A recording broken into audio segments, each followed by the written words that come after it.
Regarded as one of history's darkest moments, the Tiananmen Square Massacre has forever been etched into our consciousness for its sheer bloody violence. It happened at a time when communism in China was on shaky ground and many regular Chinese people were fed up with the rampant corruption within the government as well as the absolute suppression of their civil liberties. Many of us remember the image of the massacre through one iconic photograph known as Tank Man. This image summarized the entire event and how lopsided it was when students and protesters ended up at the mercy of the military's guns. Underneath the story behind the image, however, was a darker narration of how a nation silenced thousands of voices protesting its suppression and wanting change. This video is a bit late because I wanted to publish this in early June during the anniversary of the Tiananmen Square Massacre. Unfortunately, I did not finish it until recently, but regardless, let's talk about it. In this video, we're gonna count down to the 10 most horrifying facts about the massacre at Tiananmen Square. Number 10, the People's General. Before the military was sent to the square to suppress the protests, several high-ranking PLA commanders were called by the Chinese Communist Party to pledge their allegiance and support of the party as well as pledge their willingness to combat the situation with military force. One military leader, Major General Mikexingchen, refused the order, believing that to use such powerful force to butcher thousands of civilians is a deplorable act that the government cannot do to its own people. Several commanders felt the same way as Xu and begged the government to reconsider their plans in a petition saying the people's military belongs to the people and cannot oppose those people. Even less can it kill the people. Unfortunately, the call fell on deaf ears and a violent dispersal ensued later on. To many, Xu Tianjian was seen as a hero for standing up for what he believes is right, refusing to resort to violence. Before he was arrested and court-martialed, he told the press, "The People's Army has never in its history used to suppress people. I'd rather be beheaded than be a criminal in the eyes of history." Risking his life as he spoke out against the Communist Party, he was sentenced to 5 years in prison and was banned from entering Beijing. Number 9, shots fired. The orders from the government to disperse the protesters were vague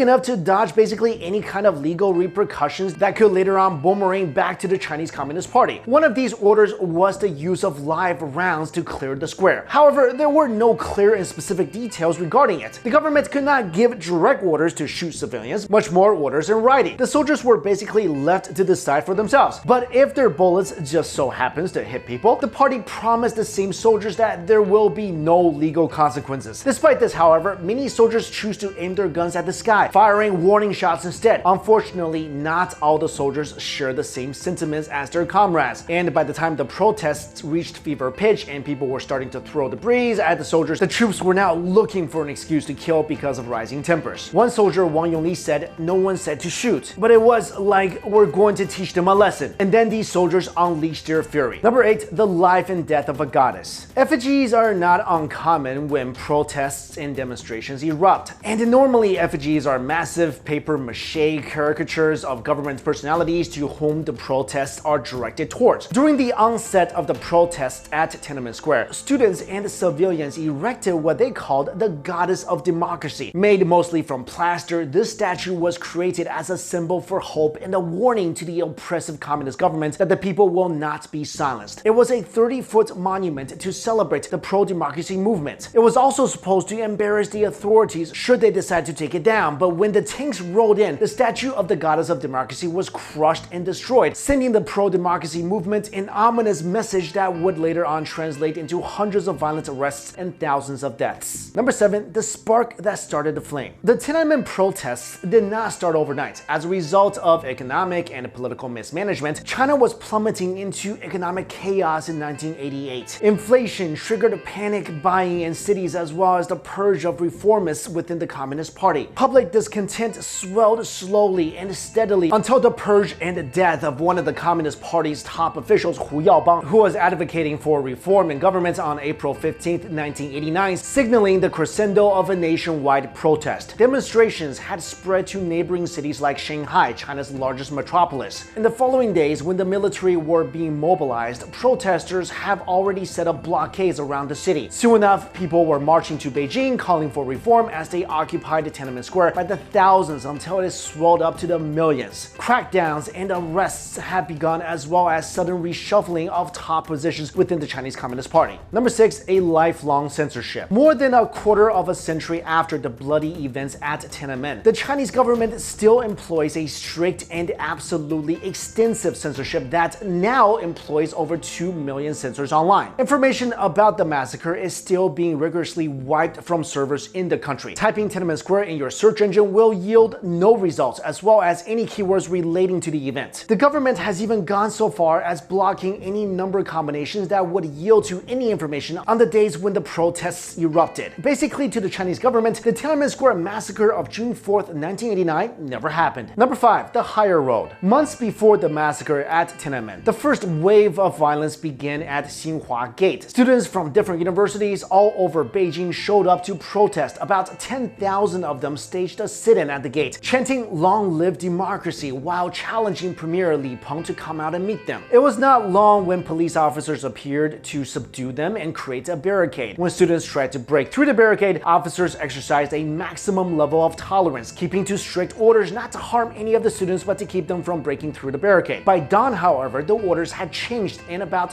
300 students were dragged and beaten senseless when they resisted. A month after the violence at Xinhua, students and protesters still took to the streets and made their way to Tiananmen. Thousands of people swarmed the streets when the soldiers were called in by the government to end the demonstrations. However, due to the thick crowd, many of the troops were blocked off from each other and were trapped in a sea of angry demonstrators. But the protesters did not let the trapped soldiers suffer. According to one soldier, protesters brought in food and escorted many of them to bathrooms to make sure that they were not harmed and remained safe in the thick of it all. It was this act of kindness that made the event even more unbearable to the world when the same soldiers whom the protesters helped would weave their way through the city incognito and carry out the party's orders to open fire on them. Number 4. Violence at Chengdu. The bloodbath did not just happen at Tiananmen Square. As the unrest swelled, protests broke out in different parts of the country, and Chengdu was among the regions that had the bloodiest uprising. When word about what happened in Beijing reached Chengdu, thousands of protesters marched to Tianfu Square, calling it Little Tiananmen. Armed with banners and chanting "We are not afraid to die," the protesters hurled rocks and debris at the officers, who in turn struck back with tear gas and batons. And it was chaos when a full-on battle ensued. Several protesters recall seeing the police tossing bodies in trucks, piling them on top of each other, suffocating those underneath. By the end of the Chengdu protest, about 1,800 people were injured and 8 were confirmed dead. What's more disturbing was that among the thousands who participated in the protest, hundreds of them have gone missing, and many of their loved ones are demanding answers from the Chinese government for their whereabouts even to this day. Number 3. Media shakedown. Members of the international press were not spared the violence of the event. Amidst the global outcry against Beijing, the Chinese government decided to impose a total news blackout that kept the entire world in the dark about what's happening in the country. The Communist Party was intent on not having a single image of the massacre leaked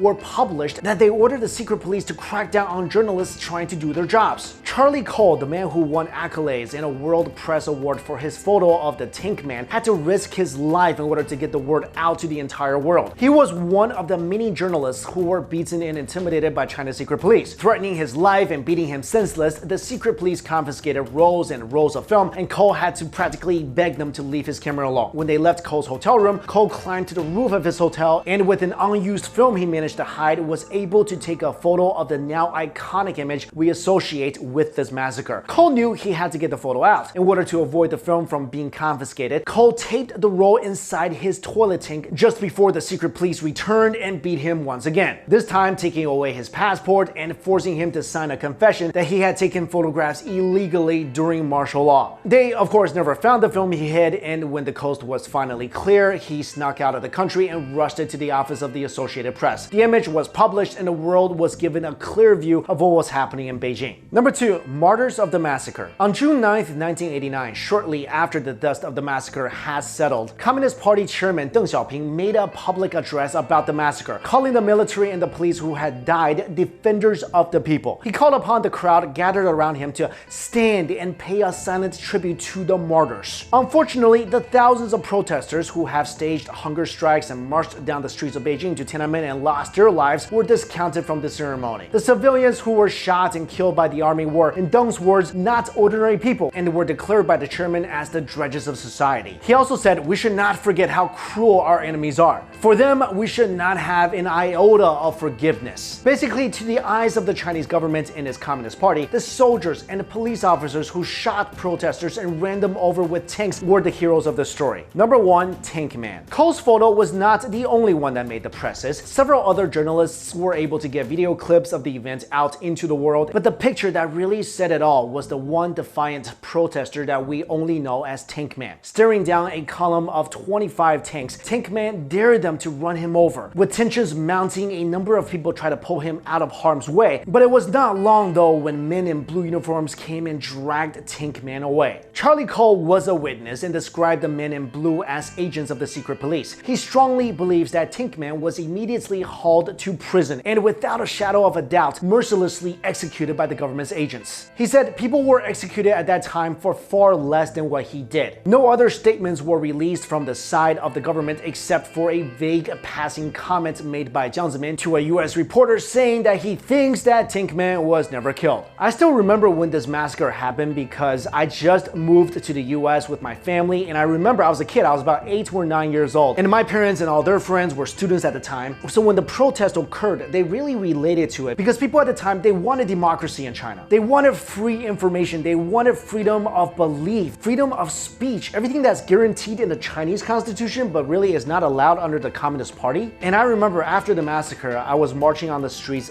with my parents, and I really didn't understand what was happening at the time. But what's really sad now is that I feel like the propaganda instilled by the Communist Party is working, because every year less and less people really commemorate this horrific event. And in many cases, the young generation in China don't really even know about this event because it's never taught in classrooms. And like I mentioned, you can't even search for this on the internet. And as much as I love China, and I do, and as glamorous as it looks on the outside, it's still a country where you don't have freedom of speech, you don't have freedom of beliefs, and the people there are under constant media censorship. But hopefully, and I don't know how, but hopefully one day soon, the Chinese people will be able to have the democracy that they deserve. And if you guys want more information about the Tiananmen Square Massacre, you want more information about the Communist Party, I'll have that for you guys in the description box below. Thank you all so much for watching this video.